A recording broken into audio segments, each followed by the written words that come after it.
അപ്പോൾ ഇന്നിപ്പോൾ ഒരു പത്രസമ്മേളനം ഞങ്ങൾ രണ്ടുപേരും ചേർന്ന് വിളിക്കാനിടയായിട്ടുള്ളത്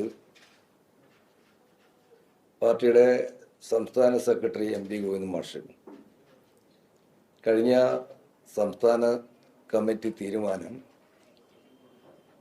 പത്രസമ്മേളനത്തിലൂടെ പറയുകയുണ്ടായി. സംസ്ഥാന കമ്മിറ്റി പരിശോധിച്ചത് കഴിഞ്ഞ തെരഞ്ഞെടുപ്പ് പരാജയത്തെക്കുറിച്ചാണ്. അതായത് തെരഞ്ഞെടുപ്പ് പരാജയത്തിനുള്ള കാരണങ്ങൾ അത് സംബന്ധിച്ച റിവ്യൂ ആണ് കഴിഞ്ഞ സംസ്ഥാന കമ്മിറ്റി നടത്തിയത്.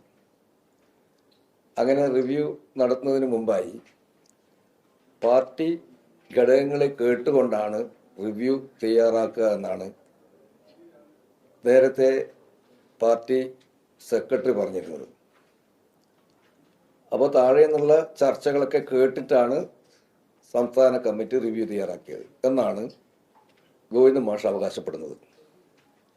പക്ഷേ അദ്ദേഹം പറഞ്ഞിട്ടില്ല, അല്ലെങ്കിൽ സംസ്ഥാന കമ്മിറ്റി റിവ്യൂവിൽ താഴെ ഘടകങ്ങളിൽ നിന്ന് വന്ന ഒരു ചർച്ചയും ആ റിവ്യൂവിൽ ഉൾപ്പെടുത്തിയിട്ടില്ല എന്നുള്ളതാണ് അദ്ദേഹത്തിൻ്റെ പത്രസമ്മേളനം കേട്ടപ്പോൾ നമുക്ക് തോന്നിയിട്ടുള്ളത്.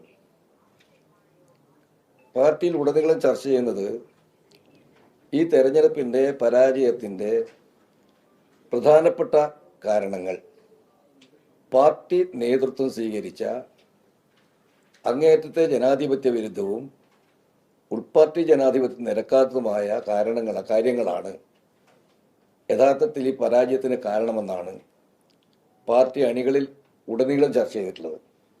പ്രത്യേകിച്ച് ഇവിടെ ചില ചർച്ചകളിൽ തന്നെ വന്നിട്ടുള്ളത്, ഒന്ന് പാർട്ടി സംസ്ഥാന സെക്രട്ടറി ഈ തെരഞ്ഞെടുപ്പിൽ എടുത്തിട്ടുള്ള നിലപാട്, അതുപോലെ തന്നെ പാർട്ടി സ്ഥാനാർത്ഥികളെ നിശ്ചയിച്ചിട്ടുള്ള തെറ്റായ രീതികൾ, ഇതൊക്കെ പാർട്ടിയിൽ ഉടനീളം ചർച്ച ചെയ്യപ്പെട്ടിട്ടുണ്ട്. അതുപോലെ തന്നെ പാർട്ടിയിൽ നിന്ന് മതേതരത്വ മനസ്സുള്ള ജനങ്ങളെ പാർട്ടിയിൽ നിന്ന് അകറ്റാനിടയായ ഒട്ടേറെ സംഭവങ്ങൾ ഉണ്ടായിട്ടുണ്ട്. എന്ന് പറഞ്ഞാൽ CPM ഇടതുപക്ഷ പാർട്ടിക്ക് ഉണ്ടാവേണ്ടുന്ന മതേതരത്വ നിലപാടിൽ വെള്ളം ചേർക്കുന്ന സംഭവങ്ങൾ പാർട്ടി സഖാക്കൾ ചൂണ്ടിക്കാണിച്ചിട്ടുണ്ട്. അപ്പോൾ ഇതെല്ലാം പാർട്ടി താഴെ കടയിൽ ചർച്ച ചെയ്തിട്ടുള്ളതാണ്. എന്നാൽ ആ റിവ്യൂ റിപ്പോർട്ടിൽ അത്തരം ഒരു കാര്യവും പരാമർശിക്കപ്പെട്ടിട്ടില്ല.